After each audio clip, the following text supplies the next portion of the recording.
Hi, I'm Ginette Goulet. This presentation is about what not to wear 20 years later and how it can create a world of belonging. 20 years ago, a new trend was born. If you Google the British TV series, What Not to Wear, you'll find style experts rescuing people's fashion disasters by giving them life-changing makeovers and a brand new wardrobe.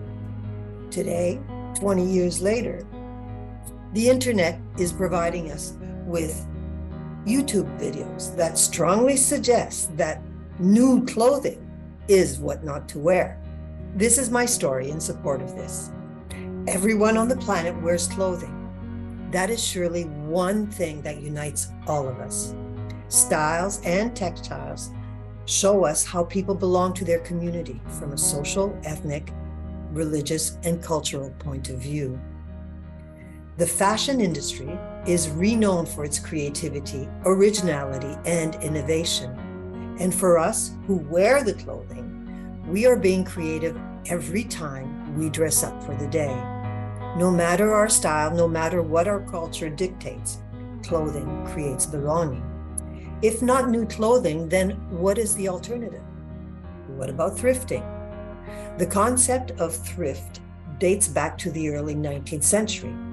However, it wasn't until the Great Depression in the 30s that thrift shopping gained widespread popularity and continues today. For those who don't know, thrifting is a culture where people shop for and buy used clothing. Now, I am a textilian hunter-gatherer. Why is my wardrobe mainly thrift purchases?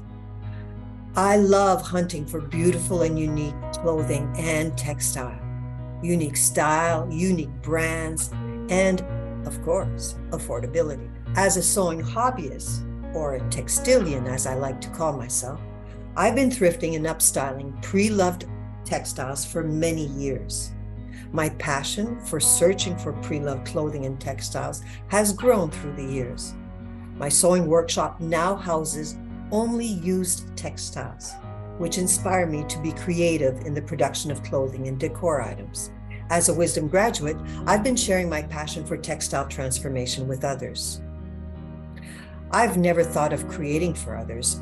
People have started placing requests for special orders, being very interested in the one-of-a-kind aspect of these creations.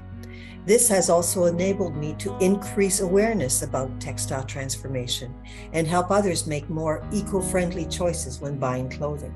As a result of this sharing, one of my Wisdom friends sent me an article published by Vogue magazine, Inside a Chilean Factory Turning Old Clothes into High-Quality Eco-Yarn. This not only piqued my curiosity, I was blown away by what I was about to learn. I had a feeling I was about to enter a new world of belonging, a world of possibility. Hevia, as you see in this slide, understood that many people donated clothing in her country. In her research, she found out that clothes in poor condition were simply thrown away. As she continued her search for a viable solution, she learned that Chile produced 550 tons of textile waste every year. She was determined to be part of the solution in her own way.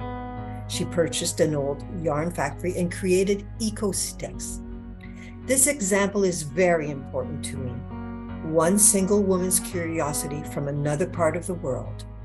I could actually see myself doing something like that, inspired by others' reactions regarding this important issue, inspired by the Chilean initiative that was happening in a world far from mine, and having to face a major health issue in 2022, I decided it was time to combine my personal passion for textile transformation into my very own legacy project, basically kicking my passion and desire to act up a notch or two. I started doing my own research and found these facts published by the United Nations. Did you know that the fashion industry is the second largest polluter in the world next to the oil industry? More than $120 billion worth of unused fabric sits in warehouses, waiting to be burned or buried. And globally, about a truckload of abandoned textiles is dumped in landfills or incinerated every second. So I started to share the Vogue article and the facts with my community, my family, my friends, the wisdom community. Despite this valuable information, I mostly had questions about what was going on in my Canadian community here in Nova Scotia, Canada. We've lots of thrift stores, but how do they discard unsold or damaged clothing? What does textile waste look like for my community?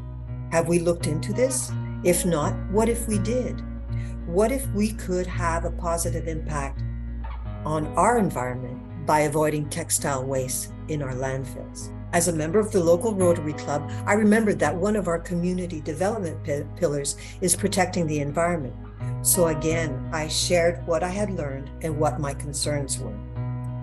The result, the Mud Creek Rotary Club and Nova Scotia's Acadia University agreed to collaborate with me and my colleagues in a new and exciting project to understand the used clothing industry in our province and to explore ways in which the latter can flourish sustainably.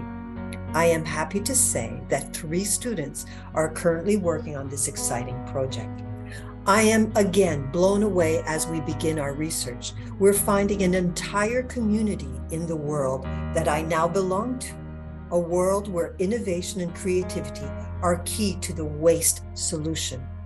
These examples inspire me to move forward in my journey.